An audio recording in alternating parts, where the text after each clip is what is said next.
Am ajuns la mănăstirea de la Sita Buzăului.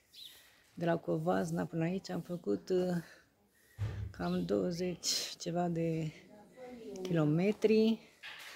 Am venit aici să căutăm pe Maica Sânziana, pe fata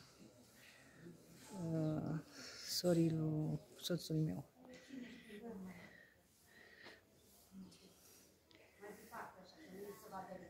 Este foarte frumos, ne pare rău că n-am sosit la slujbă. Am trecut munții. Vino, Angeluță, să te prind aici în poză. Este foarte frumos aici. Da. E zonă de deal.